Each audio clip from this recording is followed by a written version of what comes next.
The K63 wireless mechanical gaming keyboard from Corsair can connect to your computer via ultra-fast 1 millisecond 2.4 GHz wireless technology or low latency Bluetooth, and features per key blue LEDs, 15 hours of gameplay on a single charge, and genuine Cherry MX switches. It's lapboard ready too, so click the sponsor link in the description for more information. Excellent! Hey guys, how's it going, and welcome to Paul's Hardware. This is my first how to build a computer video for 2018. It's 2018, and if you want to build a computer to play some video games or just to build your own computer because it's a lot of fun, you've come to the right place. This is a beginner's guide, so I'm going to be walking you through everything step by step, starting with actually choosing the parts to put into your new computer. The part that I'm featuring today is AMD's newest APU, that's Accelerated Processing Unit. That includes a CPU as well as a GPU, which is your graphics card, as well as your central processor in the same unit, which means you don't have to buy a graphics card, which right now is a very good thing because graphics cards are very expensive. Before I get too far ahead of myself though, let's start off by running down all the parts that I'm going to be using in today's build. So there are 8 main components to a computer or a desktop computer that you're going to build yourself, starting with what holds everything together. That's right over here, and that's the motherboard. Now this is a mini ITX motherboard, which means it's very small. Form factor is important. The form factor of your motherboard, mini ITX in this case, is going to impact what case you choose. So if you want something small, mini ITX is the way to go for the motherboard, and we're going to be choosing a mini ITX case here in just a while as well. You want to make sure that the sockets at the center here is compatible with your processor. So the socket we're using today is AMD's AM4 socket, and that is of course compatible with our AMD Ryzen 3 2200G APU, so it's going to slot in right there. You've also got some other slots in here for memory, for example, over on this side, as well as places to plug in power, as well as some connectors for storage, and we'll get into that as we actually start to build. Next up is our processor. So this here is our 2200G from AMD, and again, this is both a quad-core CPU as well as a graphics card, not a graphics card, but your graphics capabilities are integrated into that as well. This is a PGA or pin grid array processor, so there's a bunch of little pins on the bottom, and that's what slots into the socket on the motherboard, and they're very delicate, so they can be slightly bent. You want to try not to touch them with your fingers if you can. If you do bend them, don't worry, they can be bent back into place, but it's best just to be really careful with that so you don't end up actually bending them. Now your processor is going to warm up when it actually is in use, so it's going to want to be able to stay cool. For that, you're going to need a CPU cooler. AMD includes a CPU cooler. This is called the Wraith Stealth in the box. So you can use this, and that's what we're going to be using today to keep the price down, because $99 for the 2200G plus a cooler, hey, that's a pretty good deal. And you get a graphics card in there as well. Now you're also going to need some storage for your system, and we have a couple different options for that here. These are both SSDs or solid state drives. You can also use a mechanical drive, although mechanical drives are a bit slower. I typically only recommend those for mass storage right now. These are smaller, so here is going to be your budget-friendly option. This is a 240 gig SSD, and this is typically what I recommend for anyone who's building a new system. 240 gigs will give you enough space for your operating system, as well as some apps and games, and it's going to be nice and fast to keep your system very responsive. Might not be the same drive I have listed down in the video's description today, so just check down there. I'll have a solid 240 gig-ish drive that you can buy that will get the job done for you. Now if you want to upgrade and get yourself a lot faster storage, this is not necessary by any stretch for today, but the next generation of SSDs are going to look kind of like this. Kind of like a stick of gum, but this is an M.2 drive, which refers to the actual connector here. And the cool thing about that is it can actually mount directly to your motherboard. So this motherboard has an M.2 slot on the bottom. It is also an NVMe connection, so you want to double check and make sure that your motherboard has NVMe support. This would allow us to just connect that right there, give us some really fast storage, and of course I would need to cinch it down with the little screw right there. But these are of course much more expensive. So if you're just trying to get yourself up and running, you're not going to suffer too much, or in fact at all really, when it comes to practical performance by going with a more normal SATA SSD like this one, but just wanted to point out that M.2 drives are an option as well. Next up is going to be memory, and the memory that we're using today was specifically chosen so it can be compatible with our APU and our motherboard. So my recommendation for memory is, first off, brace yourself, because memory prices, just like GPU prices, are very high right now. It might be expensive for you to get your memory, but double check this compatibility support list from your motherboard manufacturer, and then choose memory that's 2933 as far as the speed goes, or faster. This is 3200 speed, but since your graphics is going to be using this memory as well, you want to make sure you have at least decent speed there. 2933 is kind of my starting off points. And as always, you can double check your motherboard's compatibility list for memory to make sure that whatever you get is going to slot into the motherboard and just work, and you won't have to mess around with a bunch of settings or that kind of thing. So that's 4 of our main components: motherboard, CPU, storage, memory. The remaining 3 are graphics card, case, and power supply. So for graphics card, I have one right here. It is a Vega 56, and let me just tell you guys that graphics card prices are really expensive right now. But that is why we're not gonna be using one in today's build, and that is one of the advantages that you get with an APU. Now, you're not gonna get the same amount of graphics card performance out of the APU as you would with a discrete graphics card, but the nice thing is you can use this system for now and then wait. And once graphics card prices hopefully come down, you've got a PCI Express by 16 slot down here at the bottom. You can buy a graphics card, slot it into this motherboard, and that is what we call an upgrade path. Now, the last 2 components are power supply and case, and I saved them for last. One, because they tend to have a little bit less of an impact on the actual performance of your system. So any reasonable power supply is gonna be 80+ bronze rated or better, and there's lots of options out there. I believe the one we're gonna be using today is an EVGA. This is an older one, so I'm just using that for an example. And then the last thing we're missing is a case. So like I already mentioned, Mini ITX is the form factor of our motherboard. We want a Mini ITX case to go along with that. And a case is where you can really kind of make your choice when it comes to aesthetics, because cases often are an aesthetic choice. People choose cases that they think look pretty if they're going to have their computer up on their desk or something like that. It should also be functional enough, so it should have airflow. And I think for today, I'm going to do things a little bit differently. We're going to take a quick field trip over to Fry's, and I'm going to see what Mini ITX cases they have there, and I'll pick one that I think looks good. Case in point, we decided to quickly stop and check the graphics card supply here at Fry's, and it looks like they're pretty much sold out. The 1080 Ti's would be down there for about $1,000. Here's where they're selling GTX 1060s for $400. And down here we have a few GT 730s and a GT 1030 that are in stock. So if you're looking for a mid-range or high-end graphics card, they're really nowhere to be found right now, which is why an APU is actually a pretty good choice. Hopefully, prices will drop at some point in the future. And then if you're building the system that I'm talking about today, you can buy a reasonably priced graphics card if they ever come back in stock, and then drop it into the system we're putting together. Let's check out cases though.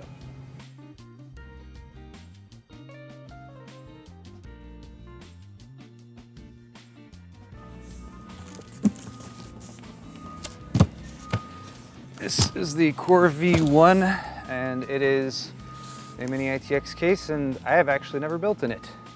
So I think this will get the job done. All right, guys, we're back from Fry's. We had some lunch, and now we're ready to build. So the case we decided on was the Core V1. This is from Thermaltake. It's a $50 case, and it was actually one of the only Mini ITX cases that they had there at Fry's. There were a few other ones, but they were crappy, so this is the one we decided on. Parts list, of course, is in the video's description again, and I've gone ahead and taken everything here and priced everything, and if you exclude the memory, the parts list we're looking at right now is about $365. Now the memory, if you get a 16 gig kit and you want fast memory and you want something that's compatible with Ryzen, is gonna cost about $200 right now, which is pretty expensive. You can get a single 8 gig stick instead, which will sort of tide you over. You can get by for about $100. So ultimately, this entire system build is gonna cost you somewhere between $475 and $575, depending on how much memory you put in it. Beyond the memory though, we also have a power supply, of course. I've just gone with the Cooler Master V650. In the parts list, I've actually chosen a 550 watt 80+ bronze rated power supply from Corsair. That's about $50.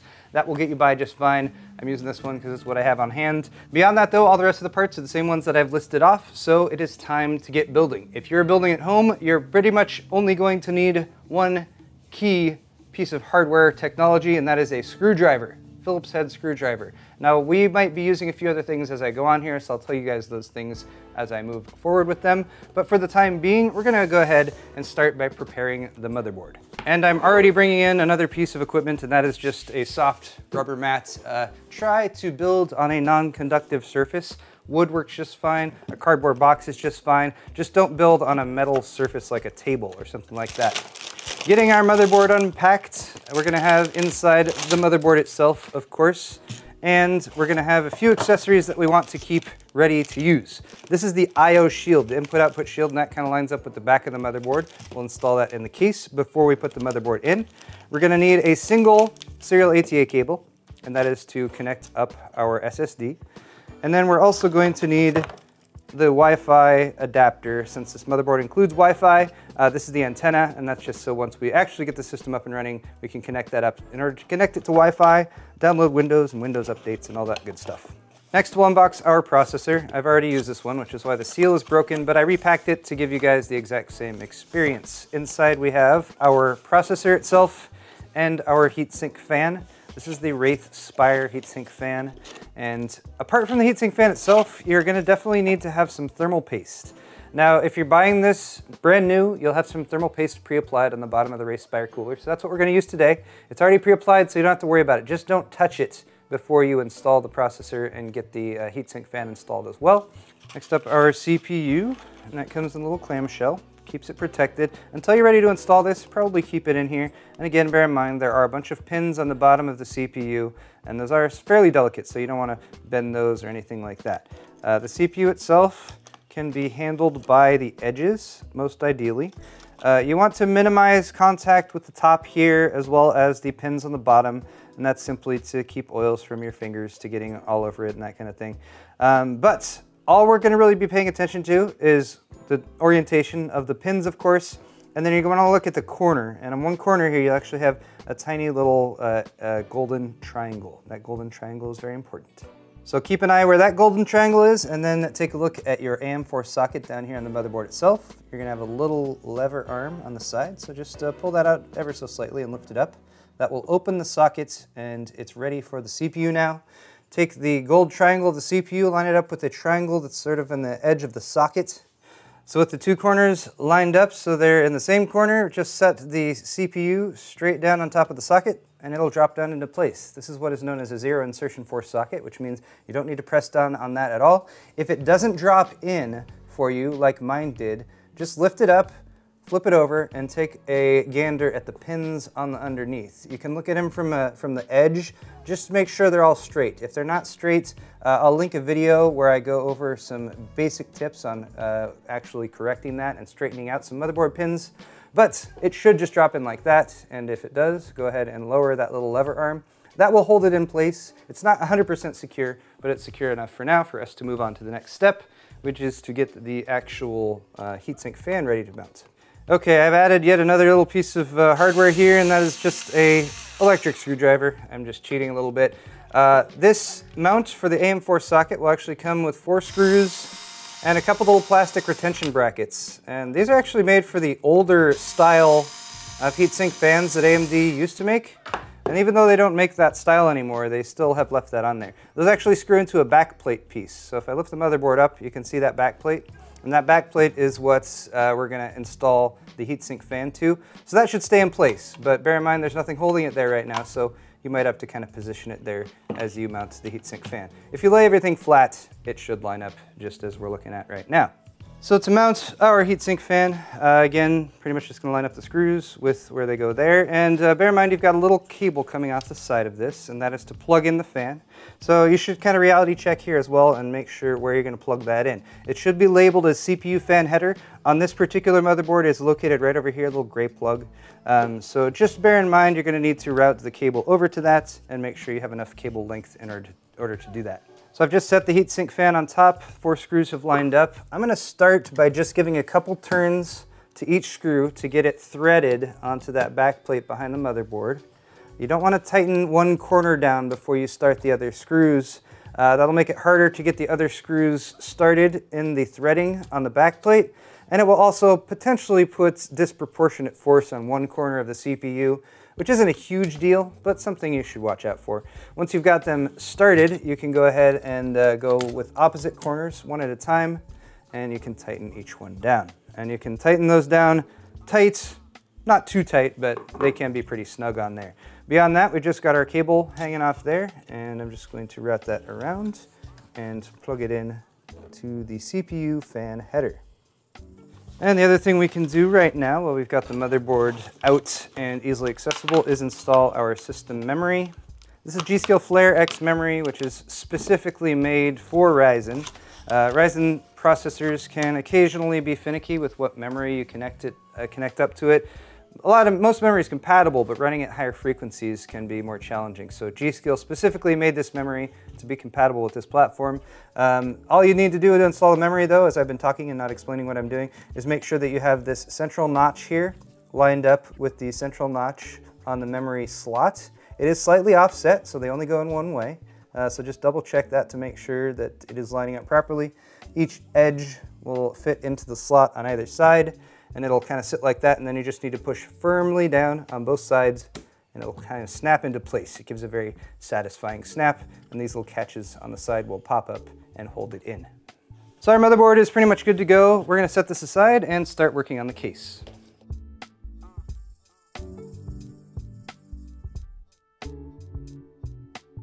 So once you've got your case out of the box, give it a once over, make sure everything is not damaged.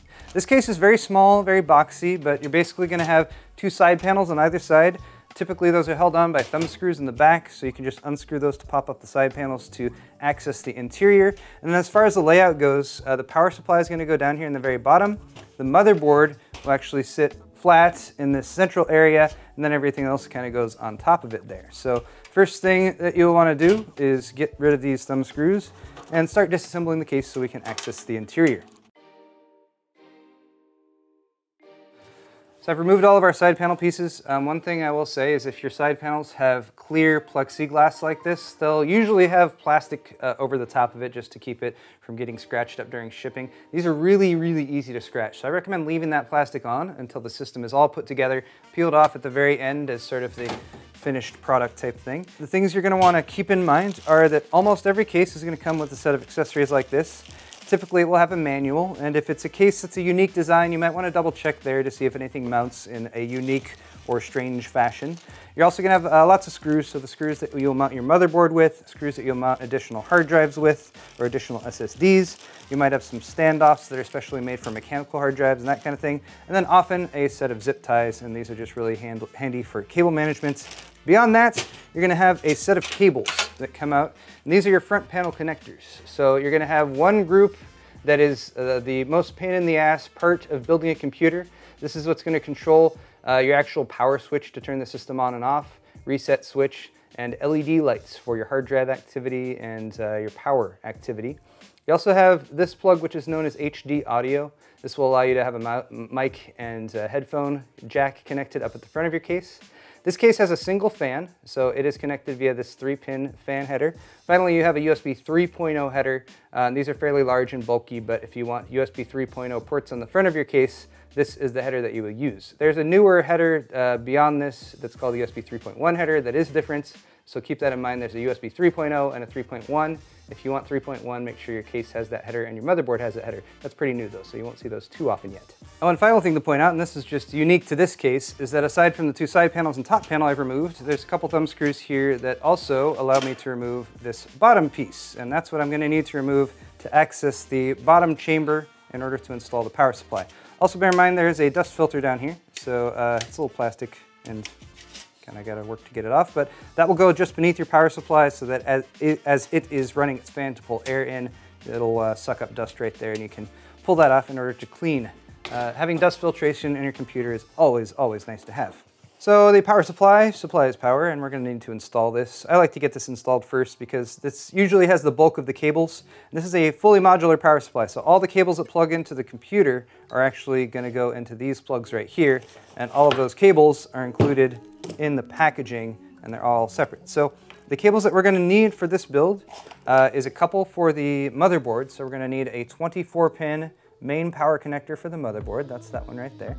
And there's the corresponding plug on the motherboard. Bear in mind there's a catch on one side of the plug, and there's a little catch on one side of the plug on the motherboard too, so it will actually stay connected when you plug it in, like so. Ta-da. Hey, that went in pretty easy. And then there's one other power plug on the motherboard. This is what is known as EPS power, supplemental CPU power. On this particular board, it's tucked away, kind of in not the most convenient position, but it's right up there. And this will sometimes be a 4-pin plug, and sometimes it'll be an 8-pin plug, depending on how much power you have going to the processor. So on the power supply side, you might have a split plug like this, an 8 and an 8, but they just fit in here side by side and plug in like that. Now for the record, I'm plugging this stuff in outside of the case just to demonstrate it right here. I'm actually going to unplug these when I install the power supply right now. Now aside from your main 24 pin, which is going to connect up right there, and your supplemental CPU power, which is going to connect up right there, you might also have what is known as PCI Express graphics, 8-pin or 6-pin PCI Express graphics. Those will also connect up to these same 8-pin plugs right here that the CPU plug connects to. Just bear in mind that the other side of the plug is different. So these are typically labeled PCI Express graphics. They're usually a 6-pin plug and then have an optional 2 pins on the other end that you can detach depending on the configuration of your graphics card. Since these are for graphics cards and we do not have a graphics card in this build, we do not need this cable, so we're not going to use it. But I just wanted to point it out to you guys in case you are installing a graphics card in your system. Beyond that, we have peripheral cables, hard drive SATA cables. There's 4 of those connectors on this power supply. Again, bear in mind this is modular, so the plugs on the power supply side might not look the same depending on the power supply that you're using. But the other sides, the sides that plug into the motherboard and your drives, should always look the same. So these are SATA power plugs. Those will correspond with the SATA power plug on your SSD or your hard drive. And they do have a slight little L shape to them, so make sure that you plug them in the right way. And with that L shape, it's pretty impossible to plug them in wrong. But bear in mind that the plugs are a little delicate, so make sure that you reality check that you're plugging it in the correct way. Beyond that, next to there, you have a data connector, and that's where your SATA cable will go. Since we're already showing this, I might as well also show the SATA cable. There it is right there. One end connects up to your hard drive or SSD, like that. And then the other end of that SATA cable would plug into your motherboard. Finally, the last peripheral connector you might spot is this little 4-pin guy. This is typically referred to as a Molex plug, and these are a little bit older, so you might not encounter them, but you will see them sometimes for case fan connection, connecting up a pump for an all-in-one liquid cooler or something like that.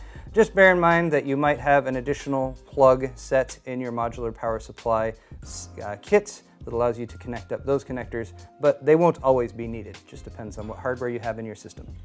All right guys, I've pretty much laid out everything as far as the parts and how everything is connected. Now what we have to do is get it all installed in the case, and then of course plug in those plugs into the plugs I just showed you that they plug into. I'm going to start off with the power supply just because that goes in the bottom down here, and for that purpose I've just flipped the case over entirely. And we'll drop that in like so. You can put your fan on your power supply facing down or facing up. I usually try to face it to where there's a dust filter. Since there's a dust filter right there, that's the way I'm going to face this.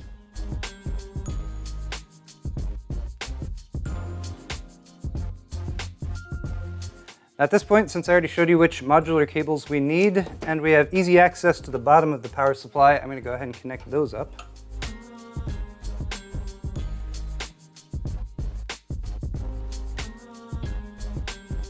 And now a move that I will probably come to regret, which is to reinstall this bottom piece. I probably won't need to access it down there again, but you know, if things get tight, I can always pull this back off.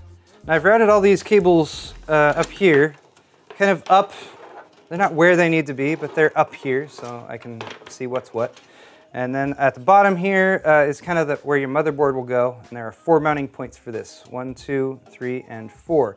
Bear in mind, since this is a mini ITX build, it's very small. If you're using a larger, like a micro ATX or a full-size ATX case, you might have 5, 6, 7, 8, or 9 standoff points. But make sure you have standoffs or the raised mounting points there.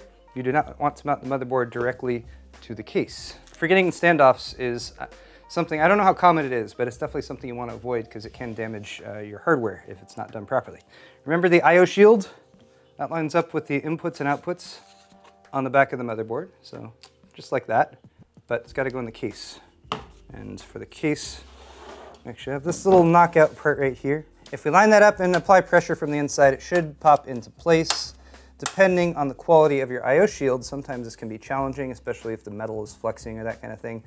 Use the butt of a screwdriver from the inside to push it into place if you have any trouble. Now that that is installed, we shall take our pre-prepared motherboard with the CPU and heatsink fan and memory already installed, take that I/O and line it up with the I/O shield that you just also installed, and then your 4 mounting points should line up with the 4 holes in your mini ITX motherboard. Now, if you're looking at the screws that came with your case, you might notice that some have this kind of finer thread like on the right here, and some have the kind of rougher thread like on the left here. The standoffs for your motherboard may be either one, so it's good to reality check beforehand. I actually got it right on the first try. It was the rough thread. UNC 632.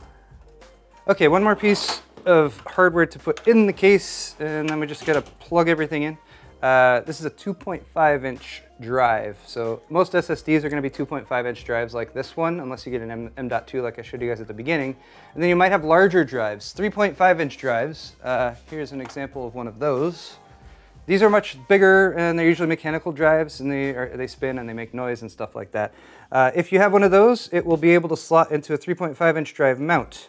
And this case happens to have 2 of those. These are held on by a little thumb screw. So with a touch of finagling, I was able to remove that tray, and this tray would be able to support a 3.5-inch drive like that one. And then sometimes the drives will mount through the sides. And if you're using a spinning drive like this one, you'd probably want to make use of these little rubber grommets here. Then screw the drive in through that. That will provide a little bit of dampening for the noise that a spinning mechanical hard drive might make. Or if you don't want to worry about your system making any noise with spinning mechanical hard drives, just go with all SSDs. Typically an SSD can mount to that same tray. It's also got mounts through the bottom, so we're going to do that. I mentioned the fine thread and the thick thread. This is where that fine threaded screw is going to go. This is an M3. Took me a sec, but it got there. So there's our last piece of hardware that needed to be mounted, now mounted. So guys, at this point, I'm gonna go ahead and start plugging stuff in, but for those of you who might be building a system like this with a graphics card, I wanted to point out that this is where you would install the graphics card, and it would go in this slot down here at the bottom. This is known as a PCI Express Graphics by 16 slots. It would basically line up like that. You'd slot in the PCI Express graphics slot down there at the bottom. You're also, of course, going to need to remove these 2 little brackets here at the back, and then there's usually some mounting mechanism at the top that will hold that all in place. And then, of course, just connect up your PCI Express graphic power to that, and you'd be all set to go. But again, we're not using a graphics card today, so we don't need to worry about that. So let's begin. Power plugs, 24 pin. There we go. Any excess cable, I'm just going to kind of feed back and try to tuck down here into this bottom section. Bottom section is our cable junk area where we will put as much extra cable junk as possible. We also have the need for a SATA power connector over here for the SSD, so I'll go ahead and plug that in. While we're here again, let's go ahead and connect up the SSD's data connection via our little SATA cable here. Little clasp should pop into place. So we now have power and data going to the SSD. Power is connected to the power supply. Data cable from the SSD here to the plug on the motherboard that is directly behind it. We also have that awkwardly placed 8-pin supplemental CPU power. Next is our HD audio cable. This plugs in right up here, kind of near where that CPU power connector was. All of these connectors on the motherboard are all labeled on the motherboard itself. But the motherboard manual is actually a really, really good resource to go to if you're not positive where the actual plugs might plug into. Other than that, we just have the USB 3 and this extra fan plug for our front intake fan. So I mentioned how much I hate front panel connectors. They're always really annoying. These are, if you can see, they're kind of color-coded right there. The 9 or so pins that I'm sort of trying to point towards. Oh, that's really challenging. Anyway, they're all right there, they're all labeled, and I'm going to attempt to plug them in.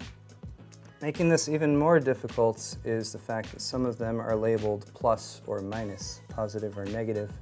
The LEDs, power LED and hard drive LED, are the only pins you need to worry about that plus minus on. Everything else doesn't matter if it's plugged in one way or the other. All right, those front panel connectors sure were annoying, but as you maybe can see, most of the cables going over to plug into the motherboard are kind of in this area right here. Beyond that, you will probably notice kind of a rat's nest of cables that's just down here in the front, up in front of the power supply. That's not a big deal because most of the air is coming in from the front of the case, and it's going to be flowing up here and over most of your components that you're worried about. Beyond that, I can go ahead and start putting the panels back on. So here's the top panel. Now if you're a superstitious person, then you should not put this final side panel back on. Leave at least one side panel off until you've started the system up. Make sure it's up and running. And now, as far as I can tell, this computer is all put together. So I'm going to flip the switch on the power supply in the back, and then I will test the power switch right up here in the front. Fans spin up. I've got an LED that's lit up on the side right here as well. And if you happen to have any LEDs that are part of your motherboard, for example, like my AB350N Wi-Fi motherboard from Gigabyte has some red LEDs on it, you should see those light up as well. Fans spinning though, that's always a good thing. And that's pretty much all there is to it when it comes to assembling a computer like this. I will say, there's one last part I want to do right here. I am now allowed to do this.